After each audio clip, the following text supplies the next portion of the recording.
반갑습니다. 19일 목요일 새벽 하나님께 올려드립니다. 함께 꽃들도 찬양 부르십니다.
오늘 허락하신 말씀은 창세기 26장 34절, 35절의 말씀입니다.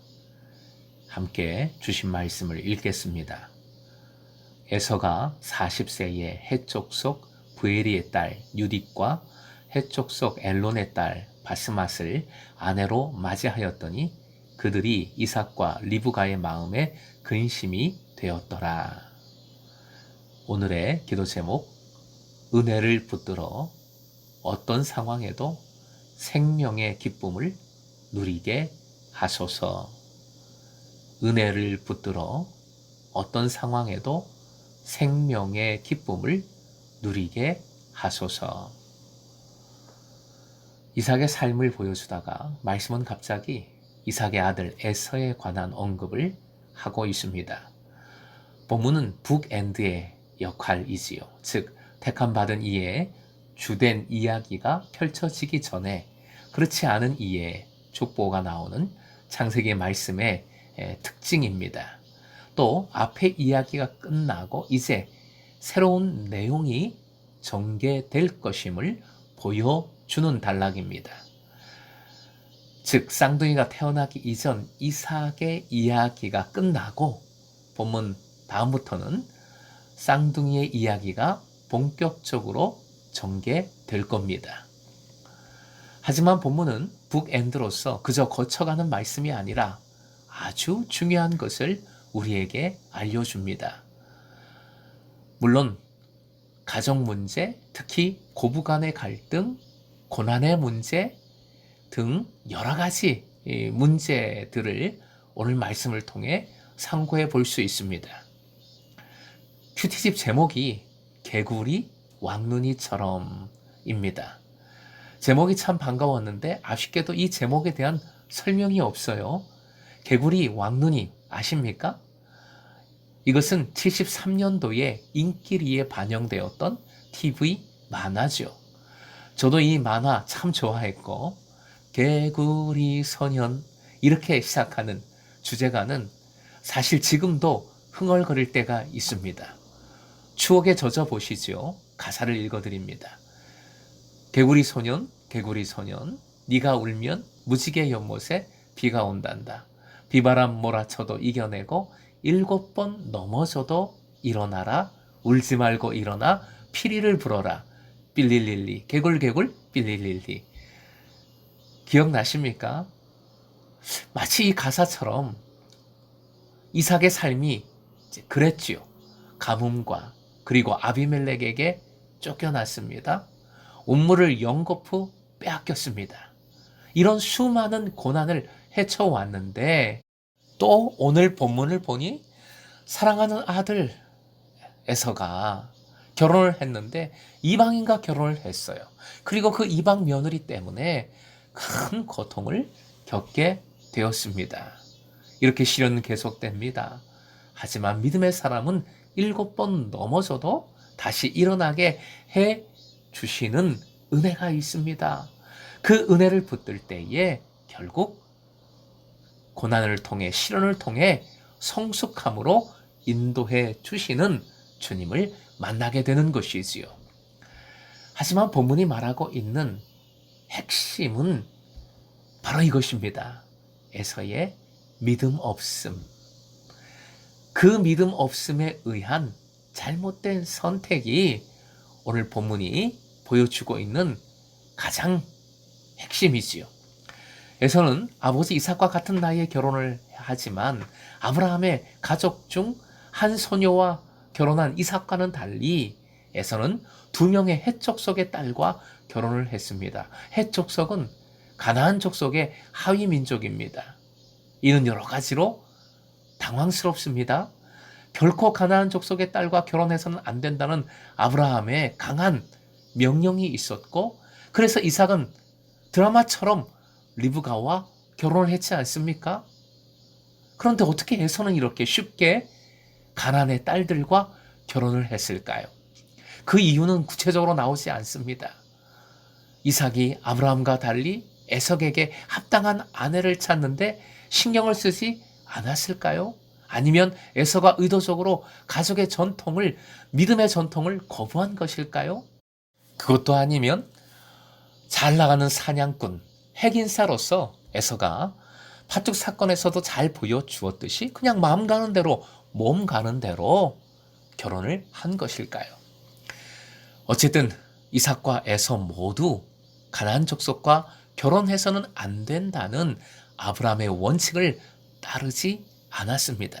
그것만은 분명합니다. 이는 다음의 사건, 즉 야곱이 이삭의 축복을 가로채는 사건과도 연결이 됩니다. 무엇보다 바로 어제 믿음의 택함이 얼마나 중요한가를 상고했지요. 에서의 부주의함과 그의 잘못된 선택은 말씀을 무시한 결과였습니다. 결국 오늘 본문은 에서가 아브라함에게 허락하신 복을 물려받을 자격이 없음을, 이삭이 풍성히 누렸던 복을, 그 약속을 이어갈 자격이 없음을 잘 보여주는 것이지요. 그리고 이 가나안 며느리들은 35절 이삭과 리브가의 마음에 근심이 되었다고 했습니다. 원어로 보면 마음의 근심, 모라트 루하으로서 심령의 쓰라림이라고 옮길 수 있습니다. 심령의 쓰라림이라는 표현은 성경에서 여기에만 나오는데, 이는 한나와 욥이 경험한 격렬한 고뇌와 직결이 됩니다. 말은 네피시라고 원어로 되어 있는데 영혼의 괴로움과 같은 고통인 것이지요. 말씀으로 확인을 해봅니다. 사무엘상 1장 10절, 욥기 7장 11절 두 구절 연결해서 같이 읽겠습니다. 한나가 마음이 괴로워서 여호와께 기도하고 통곡하며 그런즉 내가 내 입을 금하지 아니하고 내 영혼의 아픔 때문에 말하며 내 마음의 괴로움 때문에 불평하리이다. 큰 괴로움이 느껴지는 고백들입니다. 이방인 며느리인들이 이삭과 리브가에게 어떻게 큰 고통을 초래했는지는 설명되고 있지 않습니다. 하지만 이삭의 무관심과 그리고 에서의 믿음 없는 선택에 대한 대가가 얼마나 큰지를 잘 보여줍니다. 사랑하는 금성의 제자 여러분, 혹 영혼의 쓰라림, 마음의 고통을 겪고 계십니까? 그렇다면 그럴 때일수록 문제에 빠지지 마십시오. 고통을 주는 원인, 그것에 매달리지 마십시오. 아픔을 주는 사람에게도 빠지지 마십시오. 오직 은혜를 붙드십시다. 힘들고 어려울수록 더욱 은혜 안에 거하십시다. 우리는 예수 그리스도를 통하여 하나님의 은혜 아래에 있습니다. 이 은혜로 우리는 7번 넘어져도 다시 일어날 수 있는 힘을 공급받습니다. 어려운 관계 때문에 큰 고통을 당해도 70번씩 7번이라도 용서할 힘도 허락을 받습니다. 고린도후서 6장 1절 2절 함께 읽겠습니다. 하나님의 은혜를 헛되이 받지 말라. 이르시되 내가 은혜 베풀 때에 너에게 듣고 구원의 날에 너를 도왔다 하셨으니 보라 지금은 은혜 받을 만한 때요 보라 지금은 구원의 날이로다. 우리가 은혜를 붙든다면 고통의 날이 오히려 은혜의 날, 구원의 날로 바뀌게 되는 줄로 믿습니다. 그러면서 바울 사도는 그리스도인이 어떤 사람들인지를 놀랍게도 이렇게 선포를 합니다. 고린도후서 6장 8절 10절 함께 읽습니다. 우리는 속이는 자 같으나 참되고 무명한 자 같으나 유명한 자요 죽은 자 같으나 보라 우리가 살아있고 징계를 받는 자 같으나 죽임을 당하지 아니하고 근심하는 자 같으나 항상 기뻐하고 가난한 자 같으나 많은 사람을 부요하게 하고 아무것도 없는 자 같으나 모든 것을 가진 자로다. 아멘. 사랑하는 금성의 제자 여러분, 오늘도 은혜 받을 만한 때임을 믿고 어떤 상황에서도 은혜를 붙들 때에 진정 주 안에서 살아있는 자임을 생명의 기쁨을 누리고 부요한 자임을 주시는 풍성함에 감사하고 기뻐할 수 있기를 주님의 이름으로 축원드립니다.